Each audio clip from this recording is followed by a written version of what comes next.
You said we have listener comments. Yeah, it's been a busy week for P-Saps, y'all. One of our older videos, or clips, I should say, from a previous episode that I posted a few months ago. Oh, you were telling me about this. Yeah, just suddenly it just took off. Lost Saucer. Suddenly people are like going, you know what? Jim Nabors and Ruth Buzzy is what the world needs right now. And it's really crazy to look at I may put up a screenshot of this, the algorithm just suddenly, it's like all of a sudden YouTube realized, oh, I didn't see you there. let me show you to some people. And the graph just goes like, it was doing okay over time. It wasn't like flatlining or anything, but it was very slowly getting views. And then after around 200 something views, all of a sudden, just last week, he goes, what do you think that was? What do you think that was? I don't really understand how YouTube works, but it just took a long time. I mean, obviously, it's so niche that weirdly it would appeal to people that just aren't being serviced for their nostalgia needs, where they're like going, "Oh my God, I remember that too." And I'm sure on YouTube, which has everybody in the world on it, there are probably other people that have done like, yeah, let's talk about Far Out Space Nuts. Yeah. But every now and then, I guess it's just like, hey, 50-year-olds, we got you. We got you. Here's this. Salvage 1. No one remembers Salvage 1. Well, these two guys do. And some people in the comments remember it. That's the thing that's amazing me. Well, I mean, I think that's great. It does mean that we're not alone. That exactly. the TV raised us, and all the stuff stays lodged in our brains. Yeah. Yeah, so we have a comment from Callie. It says, I loved all these shows. Salvage 1 really deserved a longer run. It had so much potential. If this show came back today, since, there is no originality in television anymore, I'm sure it would have lasted for years. Well, it is a cool concept. It really is. And actually now, I mean, the 70s, there was plenty of junk up in space, but now you see those like NASA graphs where you see just how much clutter we have filled that. I mean, yeah, Salvage 1 could work. Yeah. We also got corrected. Somebody corrected us that Sid Marty Krofft are still alive. I know, because in that I'd say they've been long dead. I'm really surprised by that. But I did read that comment because that person said, listen to their appearance on the Gilbert Gottfried. Which that podcast that you had plugged, yeah. It's great. I love that podcast, and RIP to Gilbert Gottfried. Yeah. His enthusiasm for the obscurities and for the stuff of his time frame, which is a little before ours.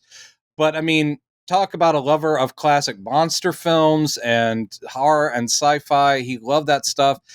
And yes, like, he was not there to make fun of Sid and Marty Krofft. He was like, he and his co-host were full in on like, just tell us these stories. And I did listen to that episode. I don't know why I thought they were dead. I thought maybe they had passed after that episode. Well, you said it in passing, which was funny. It just sounded like a flippant comment you'd make. Not only are they not long dead. No, and I'm very happy to hear that. I hope they're living their best lives, because they did. I mock that stuff, certainly, and it's not good, but it was great. It's a weird thing to say that stuff wasn't good, but it was great. Because I watched all of it. I watched Lidsville. I watched H.R. Puffin stuff. I watched Land of the Lost. Are you kidding me? And it was cool to hear. I'm probably still the world's biggest Electra Woman and Dinah Girl fan, and Bigfoot and Wild Boy. Come on. Yeah, and a lot of those shows I need to catch up on, because some of the stuff I only vaguely remembered. I don't know if I ever saw Lidsville as a kid. It's trippy as fuck. Things I didn't quite remember. Like, I remembered the name H.R. Puffin stuff. Yeah. And Bugaloos definitely rang a bell, but it wasn't until I actually sat down and watched it, I was like, oh, yeah. Well, actually, I will say, given our ages, that H.R. Puffin stuff and Lidsville and Bugaloos, they're kind of still too early for us. They're more my brothers, like 4 or 5 years. We were coming up when they were like doing the Krofft Super Show, which is where all these other shows came from. Those were still sort of like late 60s, early 70s when we won't really remember. But did I watch or see? Yeah, I saw plenty of reruns. The Bugaloos, The Bugaloos, they're in the air and everywhere, flying high, flying free. Like, I remember this stuff. H.R. Puffin stuff with the magic flute that talked. God. That's the main thing I remember. I was like, oh yeah, the flute. You know, because I totally remember Little that. Jimmy and the magic flute, and they go to H.R. Puffin stuff's world. And I love the way, and Gottfried brought it up. He's like going, come on, you guys had to be on drugs. You had to be on crazy drugs. And they're like, no. Everyone accused us of that because they copied sort of that op art, crazy 60s design stuff, very Peter Max when they designed the puppets and the suits. And it is meant to be high fantasy, weird kiddie fantasy that tied into the 60s, but they're like going, we get it, puffin stuff sounds like a drug reference, all this stuff, magic flutes and all this. They're like, no, man, we were so straight. They're like, we were in our 30s and we were wearing business suits to work every day, and we weren't those guys. But this made so much sense when they talked about how Wizard of Oz, the film Wizard of Oz, had such a huge. That explains almost everything if you think about it. Pretty much. You know, that was like their Beatles moment when they saw that movie. I mean, and they had their own version of the Wicked Witch. You had Witchy Poo, and it's all that stuff. I remember so much of that, and there was a compilation in the 90s, like a CD that was called, I think, Saturday Morning's Greatest Hits, where they had alt rock bands of the 90s and people like the Ramones, you know, people who'd been around, cover classic kids TV show themes. And I think someone did cover the Bugaloos, and I think H.R. Puffin stuff. One of my favorites was the Ramones doing the Spider-Man cartoon theme. Was great. Oh, that's right up their alley. Yeah, totally. And who was it? Was it the Reverend Horton Heat did a combo of the theme song to Johnny Quest and Stop That Pigeon, maybe? Stop that pigeon! Stop that pigeon! Stop that pigeon! Sorry. What is that from? That's from, I think, The Adventures of Penelope Pitstop, where you had, what's his name? Dastardly and Muttley. Oh. And they were trying to stop a carrier pigeon who was sort of... It was like World War I based, or it was like a period thing. So the pigeon had like a little flying cap on with the goggles, and they were just trying to stop it because they were the enemy forces, and it had... does ring a bell now. Man, that's going way back. That's pre-Wacky Races, because I think basically they reused Penelope Pitstop and Dastardly and Muttley to make them characters in that. Wow. I'm sorry, everybody. The old man needs to be put. I need to be put down for a nap. I need to be fed my applesauce and put down for a long nap. But mentioning Lidsville, tying it back to Charles Nelson Riley. When I saw that, I was like, "What do you?" I don't remember the show at all, and then I saw he was in it. I was like, "Oh my god!" So, yeah, he was the token adult person. Yeah. But somebody in the comments mentioned how who the kid was, by the way. You know who the kid was? Yeah, Butch Patrick. Yeah, there you go, Butch Patrick, Eddie Munster. Yeah. But somebody mentioned, I think the person who mentioned it to me said that that was the production of that was tough because they had to turn the AC off in the studio when they're filming, so it got really, really tough for the people who were in costume and makeup.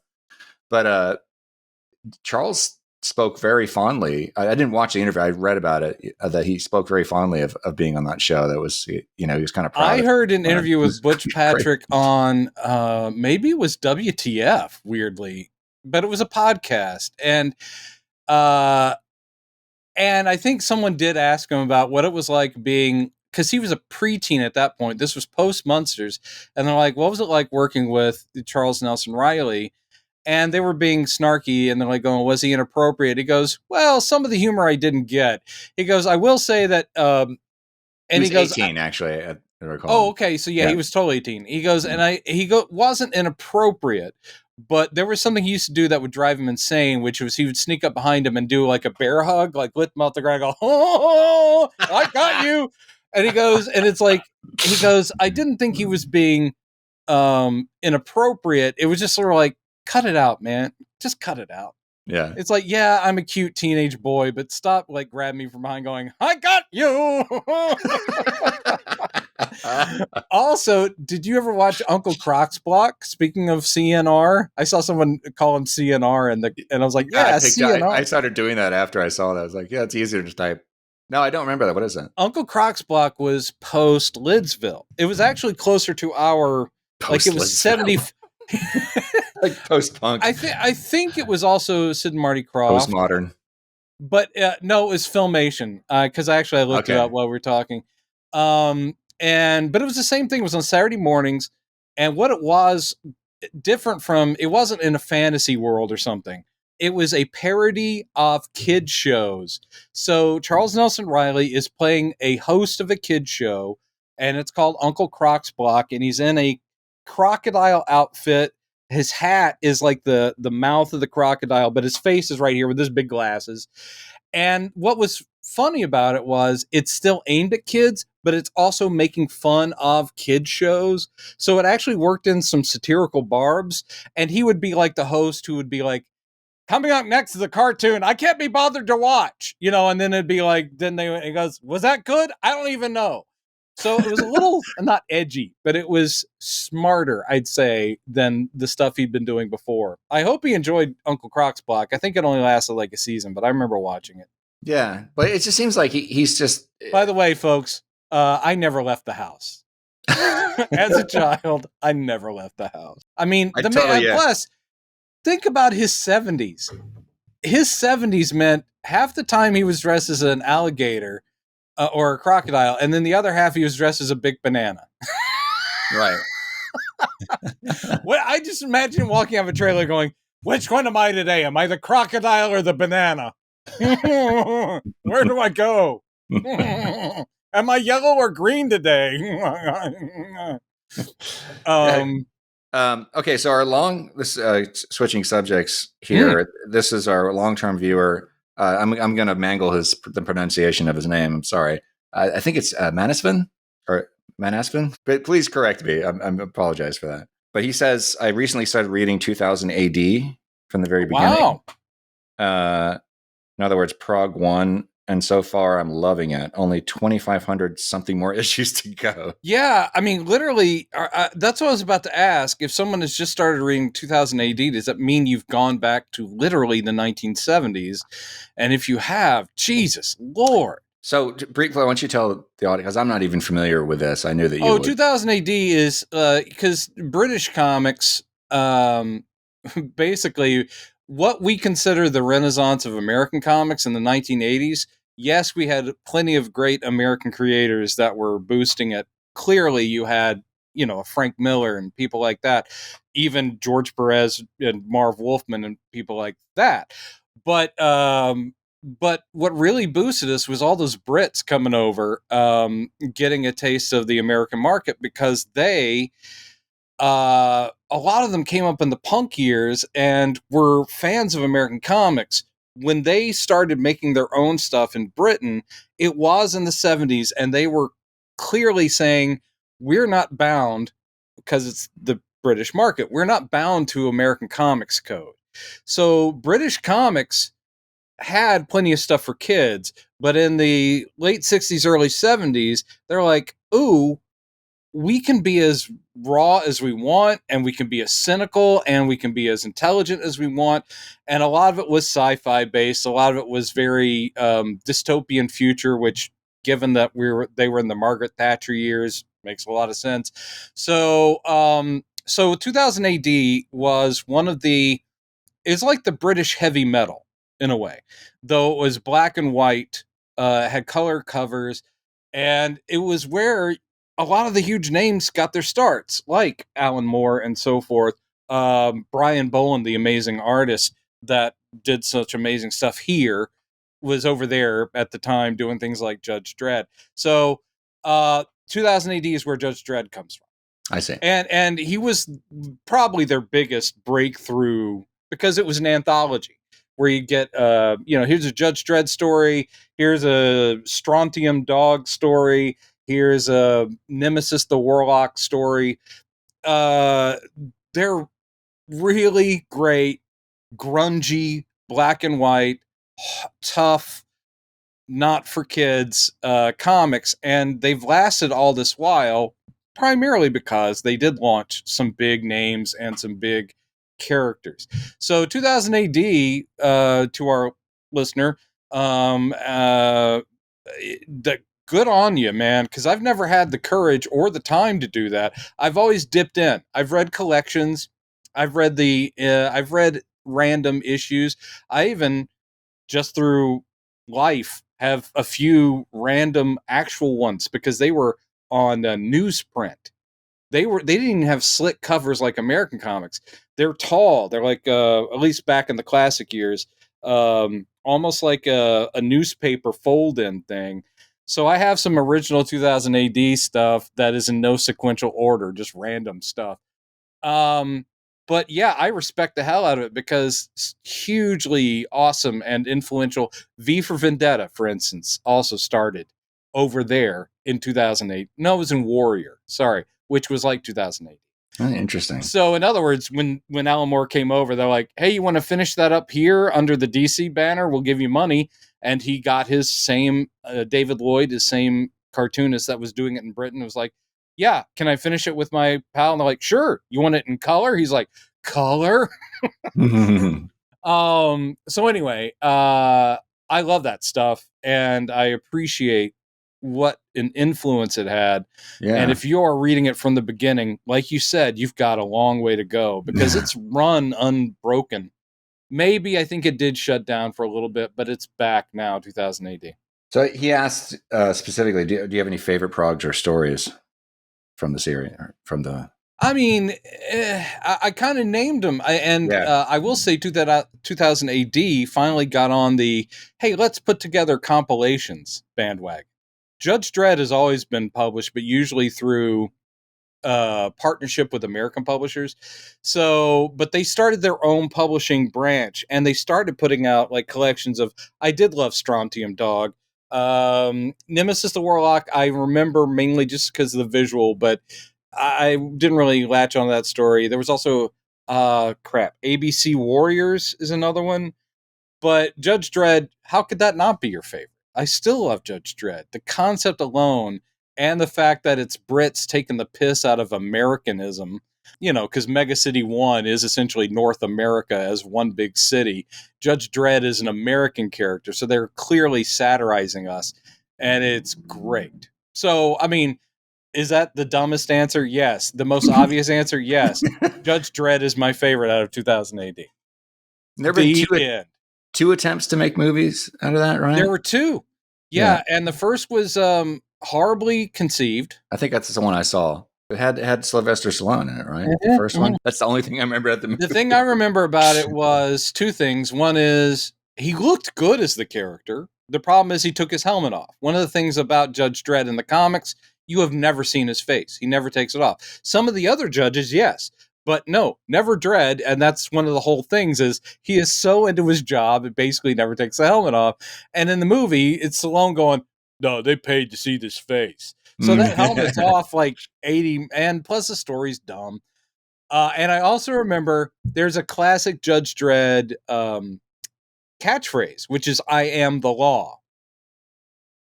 With Stallone's slurred delivery. He does it in the movie, he's like, I am the law. And I always, in my brain, I hear it as the name of the French actor, Alain Delon.